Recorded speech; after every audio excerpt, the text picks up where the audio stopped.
तेहेnya weather दो अडी चेहरा गया तो अडी रियाड़ रियाड़ वेदार मेनखान भागे मौज के बुझे भागे के बुझे दाग आए तो होला आले से मा तेहेना प्रथम फर्स्ट टाइम दाग के एक बार प्रथम दिन तो बाय दाग होला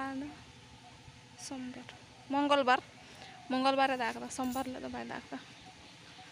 तो आलिया मा गपा बापला ओड़ा मेना तो बापला ओड़ा चिकान लिया बइन बारे तो भाषा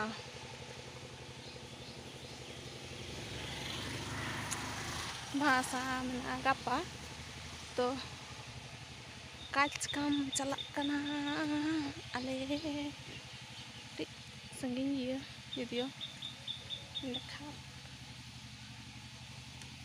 ओड़ा को दो को सपा सोत का पतना ओड़ा को दो को सपा का ओय मेनखान बापला भाकरा तो बा पिंडल राजा रे एमनी दारा पिंडल दो देखा आवर फाग धरे हो मेना एवढीन चिकेदा चिकेदा ना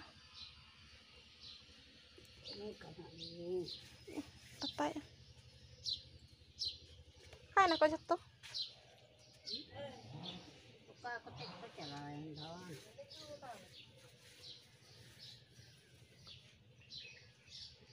ओ अलिंग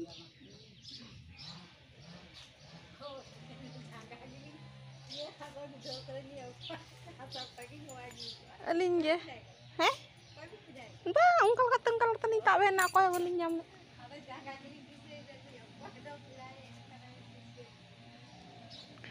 अलिंग के हैं ओय नवा दो चेतन नवा दो साइड आरी कंप्लीट आ जुदियो तबे चे आरी है ओय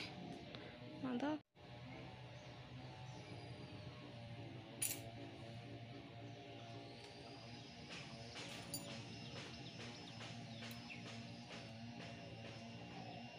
तो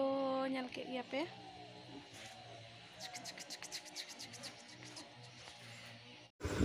जतो तुपो कमी को जम को सरा काटे तो ना दो तारा सिंह बेड़ा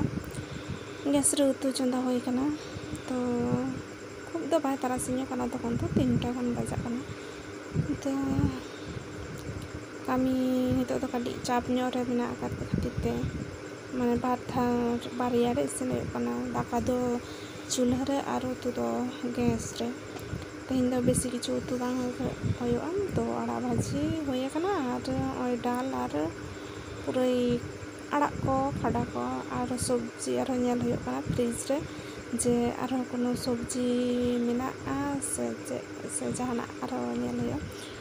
तो फ्रिज खुले कते मा नेलेआ कोनो सब्जी के बानो शुधु कोंढा छाड़ा आदो कोनो सब्जी बानो फ्रिज तो नेल के ये चाहो बानो कदा तेहें दो उनाते के सारा होयो तो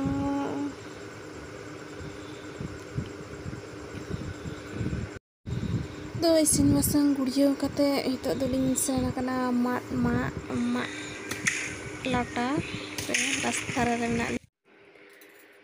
हाय गति को सना को सगुन निदो तो हितो दो आयुब कना हितो बजा कना 9टा तो जम को सराना तो तेहें दो मा गरम वेदार हो बांग कना तो भागे गे वेदार बुझे कना ठंडा ठंडा तो जपि सनानी कना दो और बखान आधे दिन दो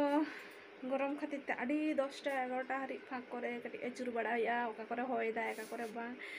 तो तेहें दो ओना ना कोनान खान आपे हो जम बड़ाते जपि तबन पे और वीडियो बेसी बांग मारंग काते तो जहां को पे नावा के खान दो चैनल दो अवश्य सब्सक्राइब तबन पे और लाइक कमेंट और शेयर दो अवश्य दरकार मान खान सगुन निंदा।